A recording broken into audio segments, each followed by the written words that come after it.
Hello lovely people, welcome to the Art Hive with me Sarah, and on today's video I'm going to show you how I drew this snowy owl in pastels on grey paper.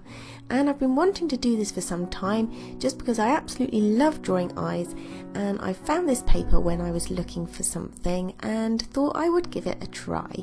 So I started out by doing a rough sketch on the paper of the owl itself, and because it was grey I had to use a white pencil, but that wasn't too much of a problem.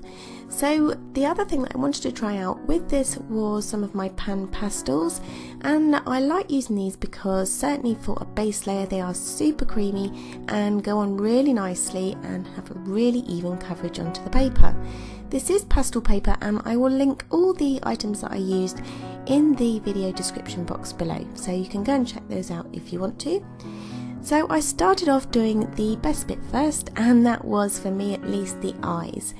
And I was using in this video quite a lot of these sponge foam applicators which come with the pan pastels, and they have these little removable and replaceable sponge ends to them.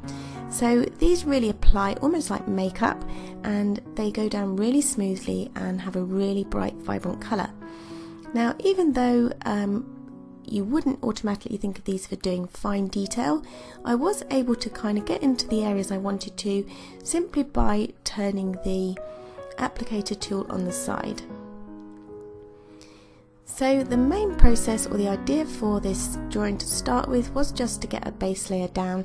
So I used first of all a yellow colour and then went in with a bit of yellow ochre just to do some shading. And the plan was to get these main colours down and then add the details in later. So I've done this in real time. Obviously I'm going to speed up some of the areas because it did take me about 3 hours to complete the whole piece. But I just wanted to show you the eyes and to show how nicely those pastels mix together and blend with the pencil stump, as you can see here.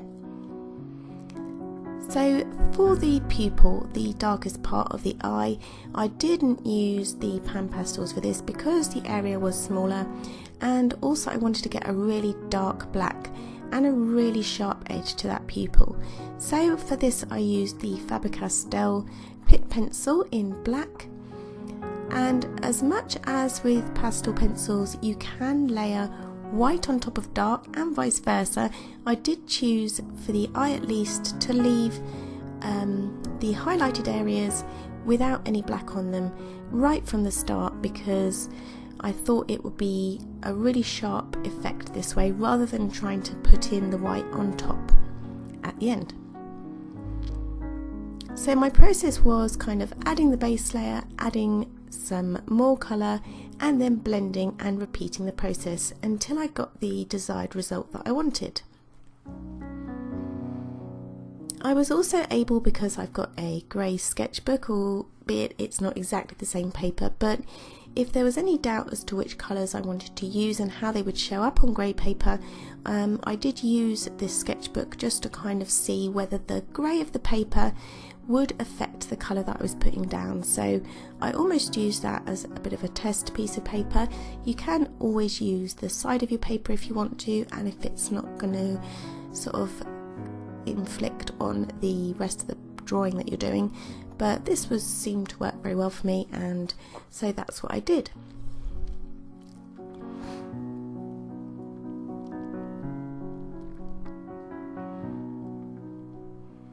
The other thing I like to do for black pupils is to add some blue to them, because I really think that helps make them shine. And again, using a slightly different sponge applicator this time, a smaller, more precise one, just to add in some more, I think this was a burnt sienna colour, just to the outside edges of the eye and the areas under where the sort of eyebrows or eyelashes are going to be, where it would be in shadow.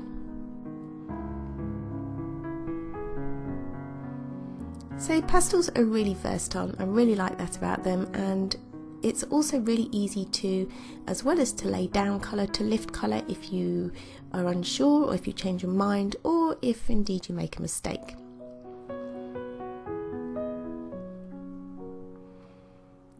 So after I'd done the eyes, I then started working from the top down and working on the black and white feathers on the top of the snowy owl's head.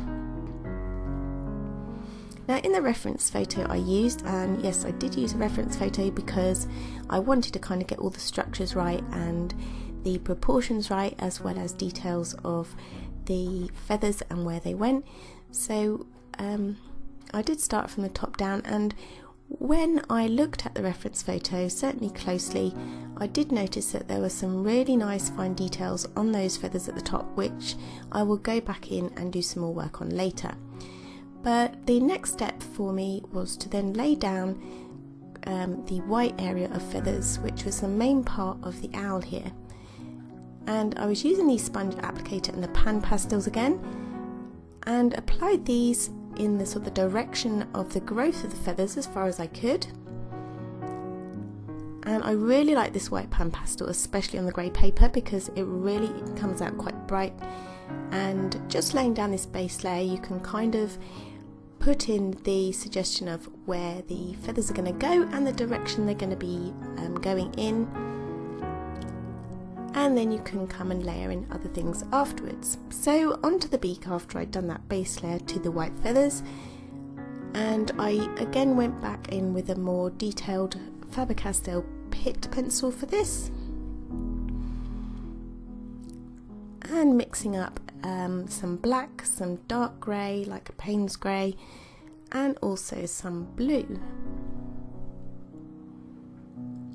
Now one of the disadvantages with pastels, if there is one, is that sometimes as you work the piece you have to be careful, obviously it doesn't smudge, but I usually get around this by using just a piece of tracing paper, as you can see under my hand, and that stops or minimises any smudging, but you do still get some fading of the colours as you work the piece. So this is why I tend to go back and forth, putting in different layers, putting in details, and kind of checking all the time that I've got it right, and sometimes I have to go back in, but that's quite flexible with the pastels. You can do that, you know, nothing's kind of hard and fast, so I do like that about them. So after I blocked these sort of main areas of white feathers in, I then went in with the pitt pastel pencil from Faber-Castell,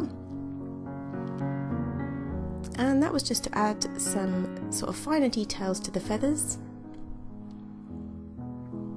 And I even added a Derwent, I think it's a lilac colour as well, just for those sort of shadow areas, which I thought made it a bit more exciting than just grey, I guess. But I do kind of see colours like that within the white areas, so it's something that's maybe a personal thing, but you can add all sorts of different shades to white to give shadows. So blues, greys, browns, and yes, even the violets. I think it works anyway, but obviously it's up to you. So the only problem I did have with this piece was that I think getting depth was quite difficult, because obviously with the white feathers I did have the grey of the paper to work with, but I do think that I could have done quite a few more layers to build up that detail around the beak area. So if there was any part that I struggled with, it was definitely this bit, and I think even when I'd finished I still thought that I could have added a bit more shading underneath the beak area in maybe a darker grey.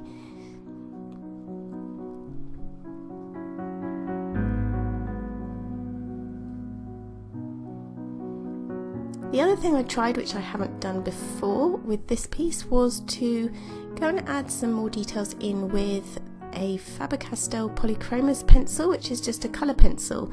So I've not tried using those with the pastels before, but it did kind of go layer down okay, and it was good. As I said, I was going to go back with those head feathers.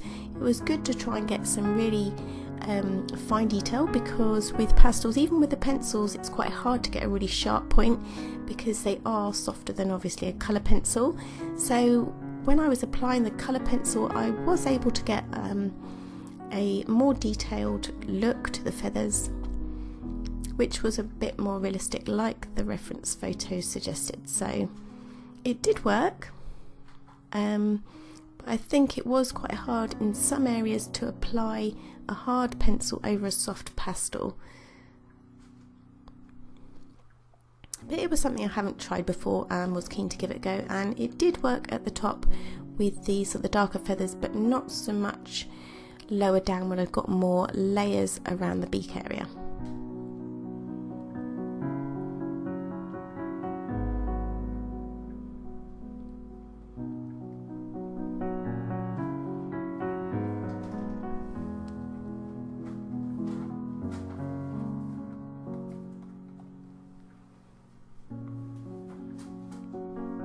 So again, I'm just going in with some more details, a little bit more shading to the eye, because as I added more white, it almost made it need more contrast in the darker areas, and certainly at the top of the eyes, just to make that look kind of more in shadow under those big fluffy eyelids. No, not eyelids, eyelashes.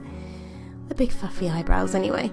So yeah, just added some more details and fluffed up those feathers around the beak area as well. And then finally just made some of those darks a little bit darker and the whites a little bit whiter before calling it finished.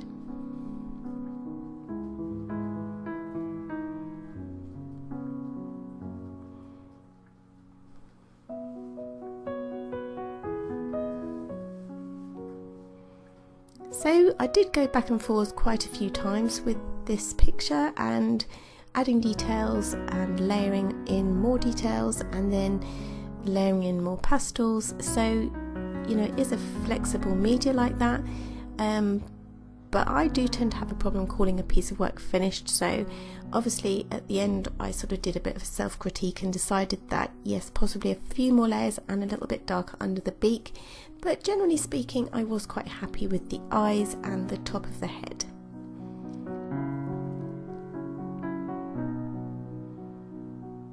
So if you want to see the other pastel pencil I've done on pastel picture on this channel, then I will link it above as well. That was of a stag. So I hope you've enjoyed watching this process, and if you'd like to leave a comment I'd really appreciate it, and hopefully you'll subscribe as well and join me next week for another video. Thanks for watching. Bye.